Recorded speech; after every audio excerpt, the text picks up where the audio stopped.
Hey cheerleaders, are you trying to improve your flexibility so you can get a better back handspring or progress your tumbling?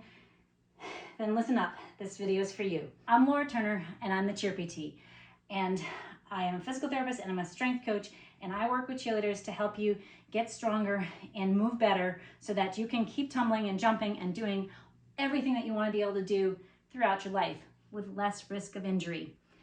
So let's talk about back handsprings, back walkovers, anything that you need to do going backwards or even a front walkover. Any tumbling skills that we do with our hands on the ground, we do need to have that full range of motion in our shoulders so that we don't compensate in our back. But that is not our primary goal. What we want more of is our upper back. It's called the thoracic region, and where your shoulder blades are. These are huge stabilizers for your body, the shoulder blades, and we need that mobility in the thoracic spine instead of cranking through the lower back.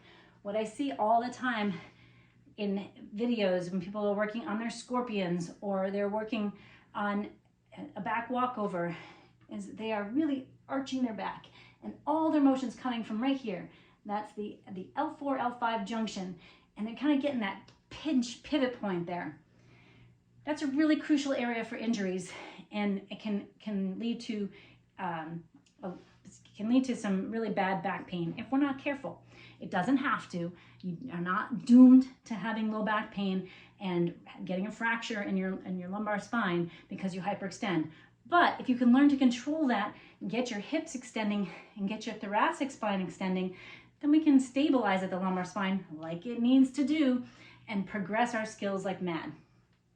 So these next 6 exercises are going to help you increase thoracic mobility. Now, if you're a coach or you're a former cheerleader and maybe you're pushing a little bit older, you know how stiff you get in through that upper back. We lose mobility very quickly in our upper back and our hips and every joint if we don't work them. So we need to work on taking our back through its full range of motion continually. You might be more stiff as you're starting, so start off slow. Rome is not built in a day, and a handspring wasn't gotten overnight.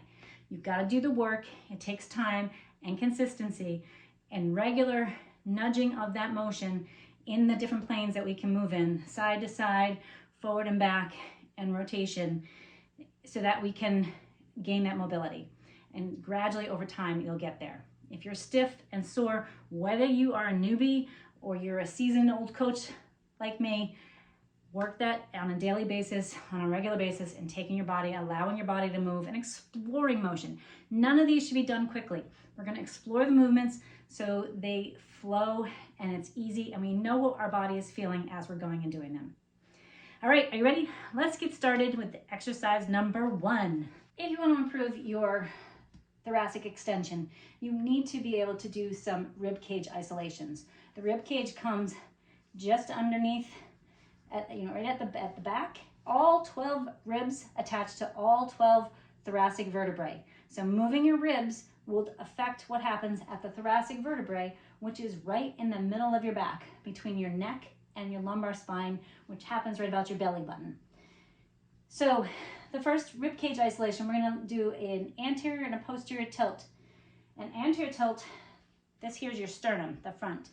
You're going to tuck that down towards your feet, not slouching and rounding the shoulders, but just slightly moving that rib cage down so that the bottom of the ribs come down. That's an anterior rib cage tilt. Next, we're going to lift the sternum towards the ceiling and lifting the rib cage up and back. That's a posterior tilt. We're going to go forward and back. Now the key is not getting your whole body, not letting your shoulders and your shoulder blades do the work, but it's a small motion, just learning the rib cage isolations up and down. You can also do a side bend. Again, not tipping your whole body, but just getting the bottom portions of the ribs to tip down and to the other side. And then a rotation. Keep the trigger fingers in the front and rotate your hips, rotate your shoulders to the back. I like to have my hands on my shoulders and keep my head facing forward, because then I know I'm getting a nice rotation down the whole spine. Yes, you can put it all together. Keep your head in one position, rotate your shoulders in one, rotate your hips. But if we're really isolating at the ribs, we've got anterior and posterior tilt, lateral flexion, and rotation. Do about 3 to 5 in each position. You can do these every day and explore that motion to see how it feels. They're easy enough to do anywhere, and they should feel good. Don't push into something that doesn't feel good, but just try to work gradually and going through your full motion that is available to you. This exercise is a mid-thoracic rotation. We're going to work on extension and rotation of the thoracic spine, which is the middle of your back. We're going to start on hands and knees, on your knees, sitting back towards your heels. If you can't get your feet to your heels, you can use a yoga mat rolled up and put underneath, or a pillow. If you can get your bottom close to your heels, then you don't need that. We're going to plant one hand in the middle of your knees. Now, if you can't come forward this way because the legs are too thick or your belly's too thick and you can't get there, it's okay to spread your knees a little bit and be apart, but keep them to where you're comfortable. So right now I'm planting my right hand flat down. I'm going to start with my hand across my chest, and I'm going to rotate my shoulder up towards the ceiling, allowing my head to follow with. To make this a little harder, you can do your hand behind your head, and again, rotating up. As you can see, it's not a huge motion. We have our hand planted in the middle. Start with your hand across your chest. This is my best position that I can get the most motion in. What I don't want to see with your hand behind your head is that the elbow's doing the work instead of your armpit moving towards the ceiling. This way is a lot harder for me. This way I can move easier. So I'm going to focus on the one that I can move easier until it gets better, and then I'll still test the one that's harder. I encourage you to do the same. If you're using this as part of a warm-up, aim for about 5 reps on each side. This is a combination exercise. We're going to do what's called a bretzel to work on trunk rotation with hip extension to start, and then we're going to go into a scorpion. I like to do these together because I think the bretzel really starts to loosen up the hips as well as the trunk. So starting on one side, you're going to bring the top leg in front of you and use your bottom hand to stabilize that leg. With the top hand, you're going to reach back and grab the bottom knee and pull that towards your bottom. From here, we're going to rotate your shoulder back towards the floor and then come forward. We're just going to pause at the end range and rotate forward, doing about 3 to 5 reps. The goal is to get the shoulder blade to the floor. We'll flip and do the other side. Front leg comes forward. Lock that down with your bottom hand. Reach, grab back and grab your foot with your top hand. Make sure the knee is in line with your hip. Keep the pelvis tucked under and rotate your shoulder blade back towards the floor. This is a great stretch for your hip flexors, which will affect what your low back does, and to get trunk extension and rotation, thoracic extension and rotation. Again, not holding in the position, just rocking in and out. That's the bretzel. Now we're going to go right into the scorpion. For this, you're going to be on your belly with your arms out to the side and your head turned to the side. You're going to reach one leg up and over across to the floor. The goal here is to get your trunk rotating. Turn your head to the other side, lift, and rotate.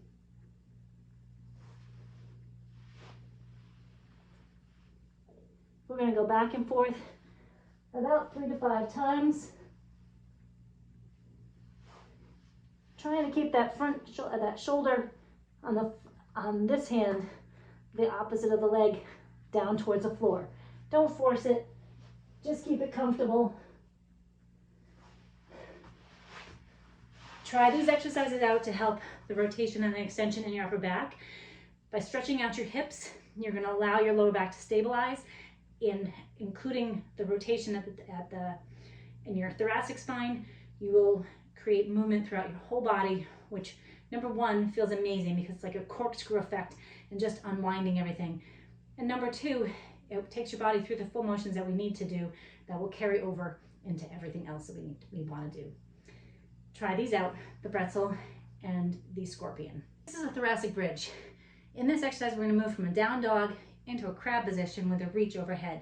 It's like going into a back bend, but we're incorporating our hips and our thoracic spine, getting that stability through the core as well. So we're going to start over on hands and knees. Press up into a down dog position, pushing your heels into the floor. Drop your knees down so they're about an inch off the floor, and you're going to twist and rotate, lifting the hips, reaching that hand up overhead. Drop the hips down, rotate back to center, push up into the down dog, drop your knees, twist to the opposite side, rotate. I like to do about 3 of these per side. Really lift the hips, get your core, your heart rate will get up as you transition. This builds stability in the shoulder blades and the hips, at the same time as creating some nice extension through the hips and the upper back.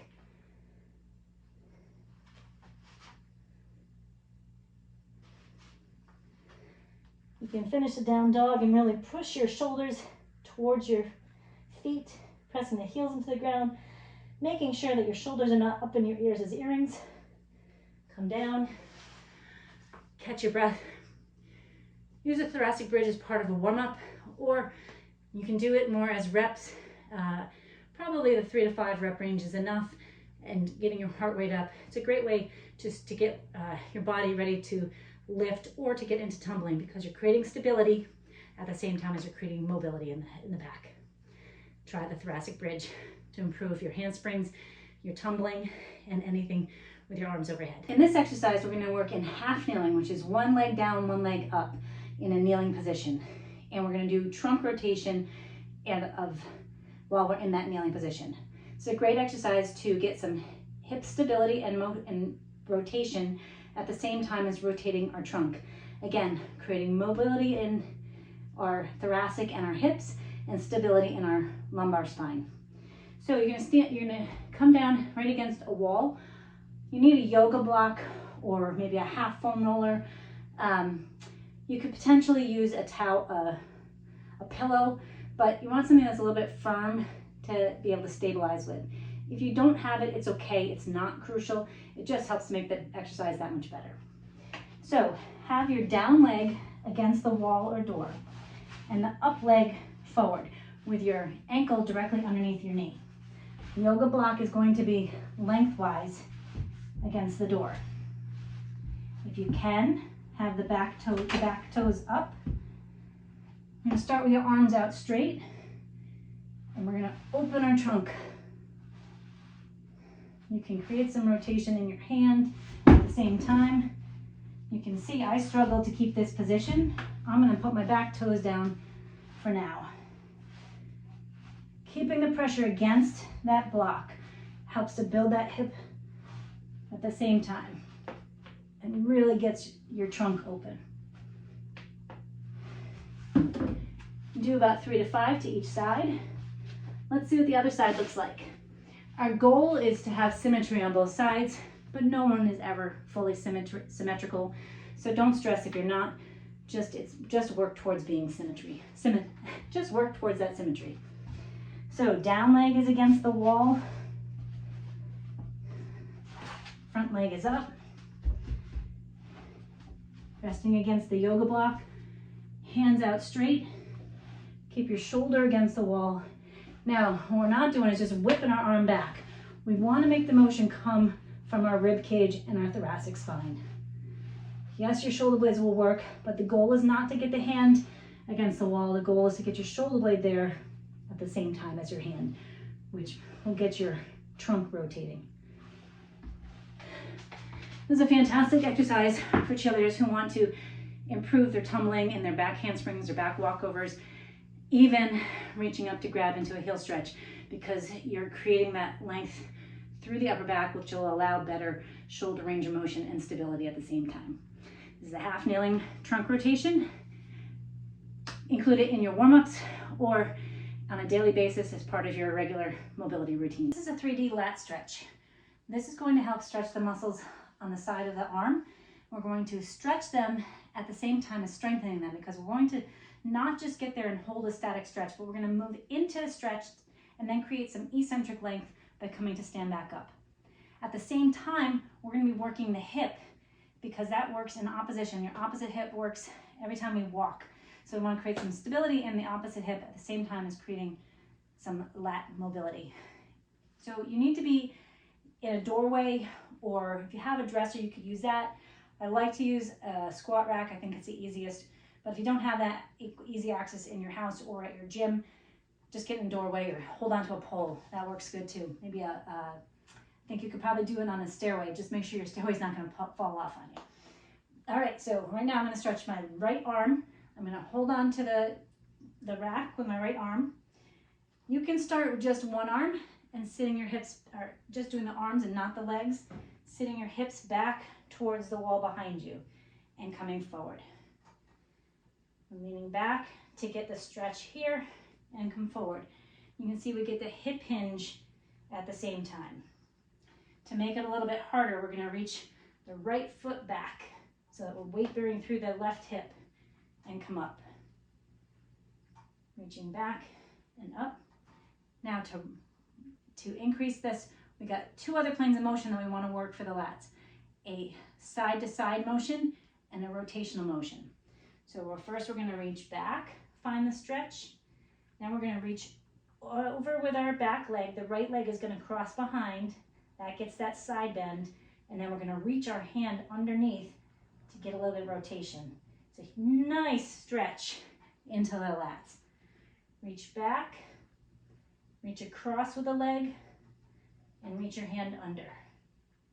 And come stand up. Just finding the stretch, not holding there for a period of time. Let's repeat on the other side. So we're grabbing on with our left arm, sitting your hips back, and come forward. Sit back and forward. This time I'm going to reach my left leg back, straight back. And this is working in that forward and back plane, the sagittal plane. And we're going to reach back, bring the leg over to the side behind for the frontal plane or the side-to-side motion, and reach your hand underneath to create some rotation. Come up, back. You will wobble some, it's okay. Reach your leg across, reach under, and back up. With this exercise, you want to move in and out of the motion. Take it slow. We're not looking to hold there for 30 seconds and create a stretch. We're just looking to find where the muscle pulls, see what it feels like, and then if you can progress it, great. You only have to move to the point where you feel the most comfortable. Eventually, you want to include all three planes of motion to be able to get that full mobility in your lats. This will help improve that extension and improve some stability in through the upper back as well, and will eventually allow your arms to go overhead while creating stability down below. Try it out. It's a 3D lat stretch. Great job, everyone. Those are your 6 exercises to help improve your thoracic extension, to allow you to have better ability to do handsprings, back walkovers, and any tumbling that involves your arms on the ground. These will also help for flyers and reaching, grabbing their legs in a heel stretch or in a scorpion also. We want to create that extension through the upper back so that we don't compromise our lower back. And in doing some mobility work on a regular basis, it will help carry over time. You can't do it all at once. You have to take your time and you have to be consistent. You can mix and match all of the exercises that you saw in this video to do them multiple times through the week. If you can get them in at least get all of them in at least once a week, you'll be a step ahead of the game. They're a great way to start. If you're going to be doing a tumbling workout, they're great exercises to include into your warm-up before you get into your tumbling workout. So try them out. Let me know what you think. Leave your comments below and send me your videos to give you some feedback. And maybe if you have some specifics that you need, we can do some more videos like this to help you keep progressing your skills and keeping you healthy and safe and good and moving forward at the same time. I'm Laura Turner. Thank you for joining me today.